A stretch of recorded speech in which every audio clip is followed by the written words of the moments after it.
जय Sai Ram to all my viewers. आज की इस वीडियो में हम बात करने वाले हैं 10th क्लास का एक बहुत ही इंपॉर्टेंट क्वेश्चन जो हर साल रिपीट होता है। वो है magnetic field around straight conductor, circular loop और सॉलिनॉइड। तीनों ही बहुत इंपॉर्टेंट टॉपिक है जो हम इस वीडियो में कवर करेंगे। तो बिना टाइम वेस्ट करे हम स्टार्ट करते हैं। Magnetic field due to straight current carrying conductor.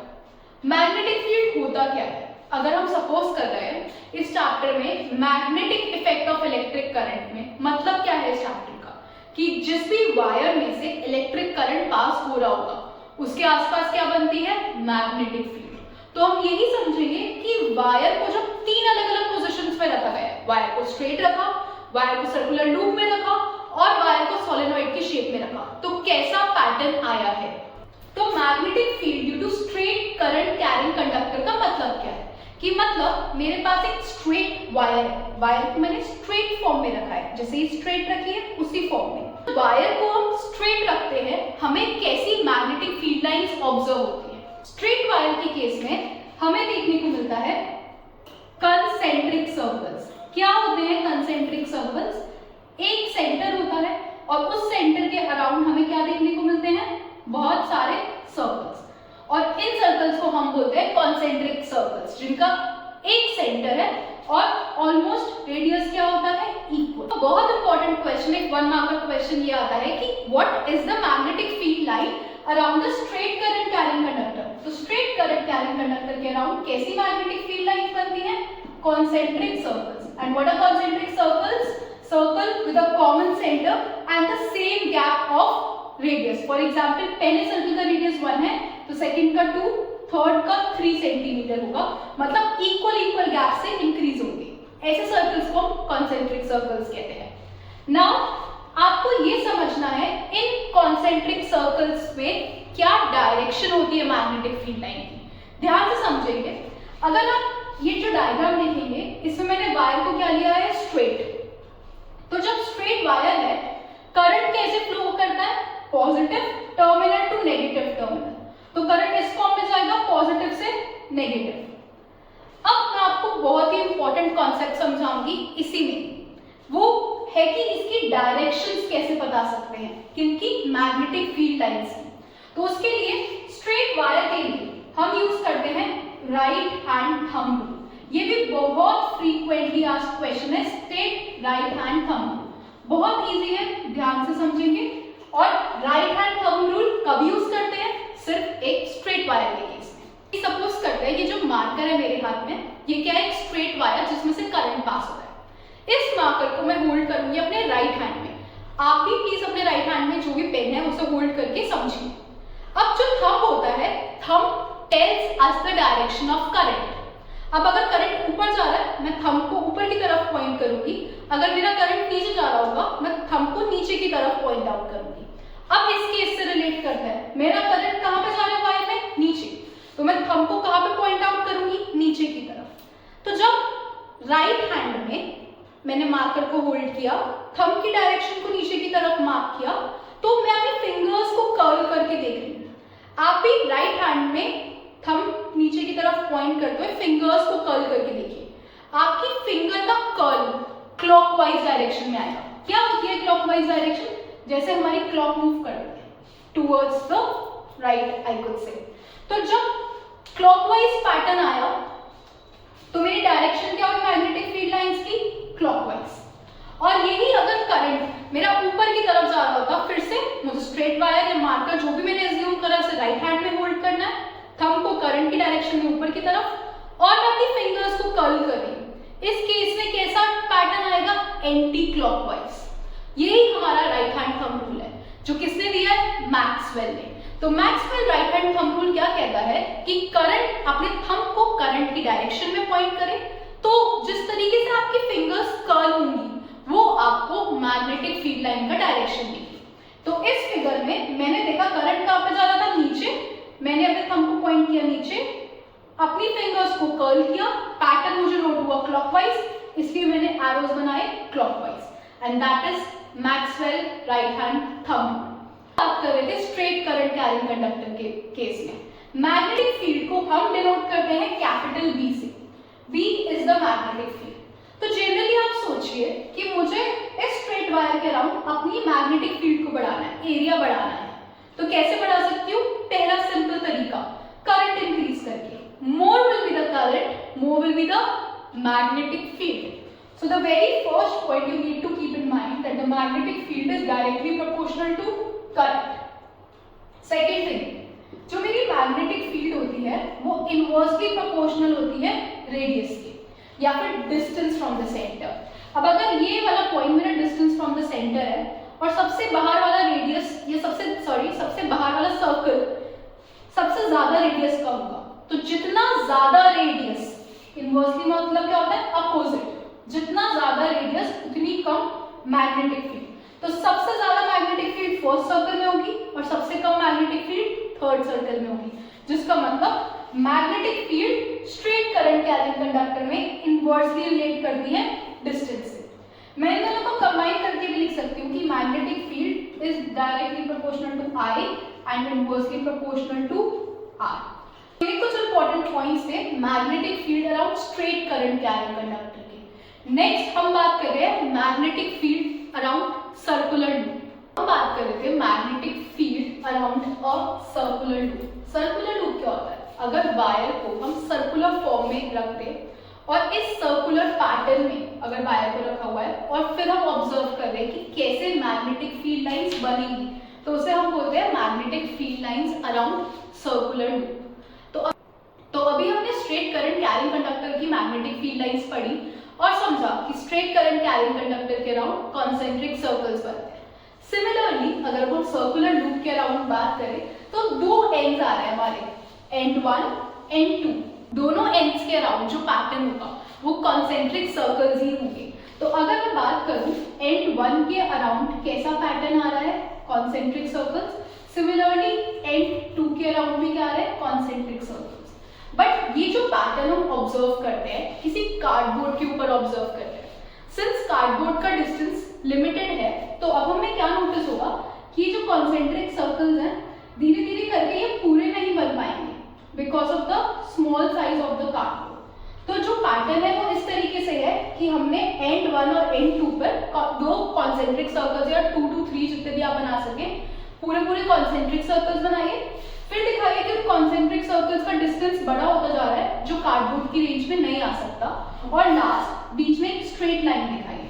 यही पैटर्न है magnetic field lines around circular loop का. Concentric circles across both the ends and the distance keeps on increasing. In between we have a center straight line. अब एक बात आपको समझनी है, जब भी क्वेश्चन आता है सर्कुलर लूप का डायग्राम बनाना कंपल्सरी होता है, डायग्राम में मैग्नेटिक फील्ड लाइंस दिखाना भी कंपल्सरी होता है. तो अगर आपने करंट की डायरेक्शन नीचे की तरफ दिखाई है तो जो मैग्नेटिक फील्ड लाइंस की डायरेक्शन दिखानी है वो आप ऊपर की तरफ ड्रॉ कर दीजिए. तो मेक श्योर जब भी आप ऐसा कोई डायग्राम बनाएं आप मैग्नेटिक फील्ड लाइंस की डायरेक्शन जरूर शो करें. सिंपली अब इस बात पर आते हैं सर्कुलर लूप के अराउंड मैं कैसे अपनी मैग्नेटिक फील्ड और मैग्नेटिक स्ट्रेंथ को कम और ज्यादा कर सकती हूँ. तो अभी हमने पढ़ा था स्ट्रेट करंट कैरिंग कंडक्टर के अराउंड कि मैग्नेटिक फील्ड डायरेक्टली प्रोपोर्शनल होती है करंट की. जितना ज्यादा करंट उतनी ही ज्यादा मैग्नेटिक फील्ड. दूसरी बात हमने ये भी समझी थी कि वो इनवर्सली प्रोपोर्शनल होती है डिस्टेंस की. तो अब अगर ये मेरा एंड 1 है तो यहाँ पर अलग अलग आपको क्या दिख रही है? Lines. First line, second, third and fourth. और अगर मैं आपसे पूछूं सबसे ज्यादा स्ट्रेंथ मैग्नेटिक फील्ड की कहाँ पर होगी? इस फर्स्ट सर्कल पे. जितना क्लोज डिस्टेंस है इससे करंट कैरिंग वायर से उतनी ज्यादा मैग्नेटिक फील्ड है. और इसे हम कैसे डिनोट करते हैं कि magnetic field is inversely proportional to distance. फिर से मैं इन दोनों पॉइंट्स को कंबाइन करके लिख सकती हूँ. Magnetic field is proportional to directly proportional to current and inversely proportional to the distance of the radius. More the radius, less the magnetic field. अब आपको एक एक्स्ट्रा पॉइंट समझाना चाहती हूँ जो है क्लॉक फेस रूल. वैसे क्लॉक फेस रूल की स्टेटमेंट पूछी नहीं जाती और ना ही ये एनसीईआरटी का पार्ट है, बट इससे रिलेटेड क्वेश्चंस और एमसीक्यूज कॉमनली आस्क्ड है. तो ध्यान से समझिए क्लॉक फेस रूल क्या कहता है. क्लॉक फेस रूल बहुत सिंपल है और आपको इस तरीके से समझना है कि अगर करंट किसी सर्कुलर वायर में मूव कर रहा है, सर्कुलर कॉइल में मूव कर रहा है, तो जो करंट की डायरेक्शन है फॉर एग्जाम्पल अगर करंट क्लॉकवाइज है तो उस जगह पे ये एस से लर्न कर लीजिए, एस मीन्स साउथ पोल। अगर आपसे कभी भी किसी क्वेश्चन में पूछा जाता है कि कौन सा पोल है वो मैग्नेट का या फिर कौन सा पोल हो सकता है वो मैग्नेटिक फील्ड का, तो आपको देखना है अगर हमारी डायरेक्शन क्लॉकवाइज है तो वो साउथ पोल होगा, अगर हमारी डायरेक्शन एंटी क्लॉकवाइज है तो वो नॉर्थ पोल होगा। इस रूल से रिलेटेड बहुत सारे इंपॉर्टेंट क्वेश्चंस मैंने एक और वीडियो में डिस्कस कर रखे हैं जिसका लिंक आपको डिस्क्रिप्शन में मिल जाएगा।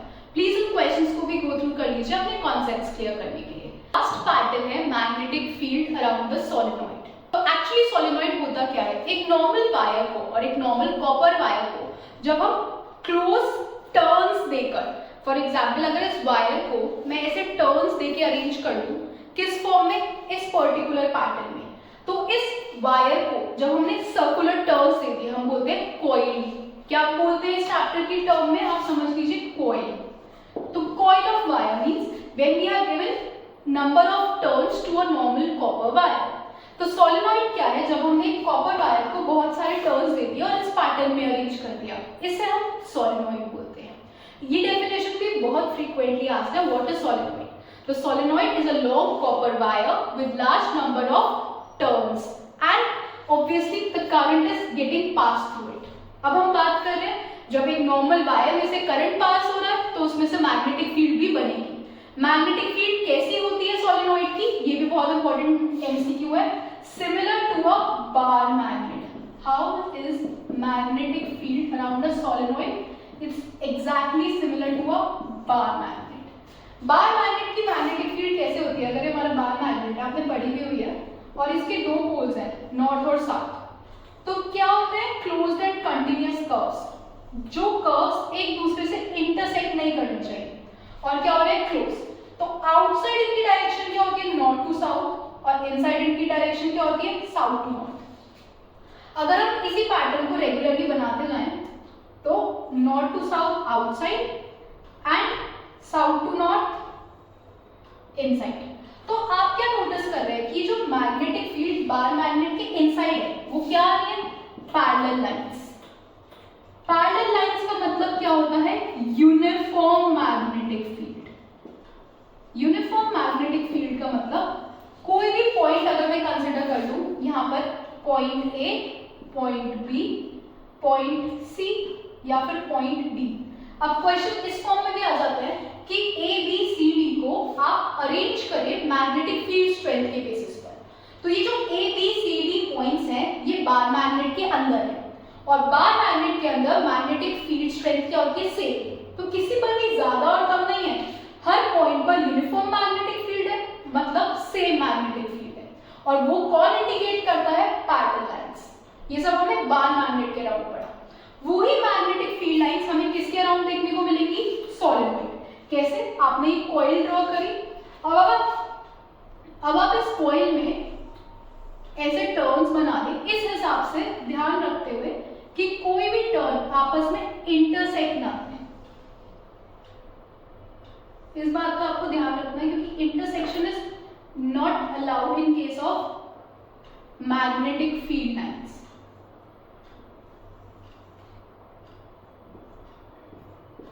ये हमारा पैटर्न है magnetic field lines around solenoid का। अब अभी हमने पढ़ा था clock phase rule. Clock phase rule में मैंने आपको बताया था कि अगर करंट किसी सर्कुलर वायर में क्लॉकवाइज है तो वो साउथ पोल होगा, और एंटी क्लॉकवाइज है तो वो नॉर्थ पोल होगा। एक बार यहाँ पे भी समझते हैं, करंट देखिए इस अपवर्ड एरो है, अपवर्ड एरो मतलब करंट यहाँ से कहाँ पे जाएगा, इस साइड, राइट साइड, और ये राइट साइड कौन सा दिख रहा है आपको, क्लॉकवाइज। मतलब अगर आपसे कभी एक क्वेश्चन पूछ ले कि ये ए एंड पर कौन सा पोल है, तो आप देख सकते हैं क्लॉकवाइज करंट जा रहा है, क्लॉकवाइज करंट मींस कौन सा पोल है, साउथ पोल। ऐसे आपको चीजों को रिलेट करना पड़ेगा इस चैप्टर में। But moving ahead, magnetic field lines around solenoid is similar to bar magnet, and secondly they are uniform inside the solenoid. Uniform means same magnetic field strength which is indicated by parallel lines. अब मैं इसकी magnetic field solenoid की कम और ज्यादा कैसे कर सकती हूँ। मैग्नेटिक फील्ड स्ट्रेंथ सोलेनॉइड की डायरेक्टली प्रोपोर्शनल है करंट से। जितना ज्यादा करंट उतनी ज्यादा magnetic field. Second, magnetic field strength in solenoid is directly proportional to the number of turns. मतलब ये जो वायर को मैंने टर्न्स दिए हुए हैं, अगर मैं ज्यादा टर्न्स दे दूंगी तो ज्यादा मैग्नेटिक फील्ड बनेगी. और third, nature of core material. Now what is core material? The basic material around which the wire can be wound. मैंने जो वायर ली है उसे डायरेक्टली ऐसे कोइल करा है. अगर उसमें मैं सपोज करो ये मेरा आयरन का मटेरियल है और मैं इसके अराउंड वायर को रैप कर दूं, तो जो ये मेरा मटेरियल है यही कोर मटेरियल है. हम वायर को नॉर्मली भी वाउंड कर सकते हैं और किसी मटेरियल के अराउंड भी वाउंड कर सकते हैं. तो अगर मेरा कोर मटेरियल सॉफ्ट आयरन है तो सबसे ज्यादा स्ट्रॉन्ग मैग्नेटिक फील्ड बनती है.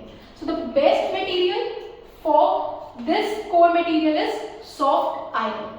इन शॉर्ट, मैग्नेटिक फील्ड किन तीन पैटर्न्स पर डिपेंड करती है सोलेनॉइड की? Current, number of turns and nature of core material.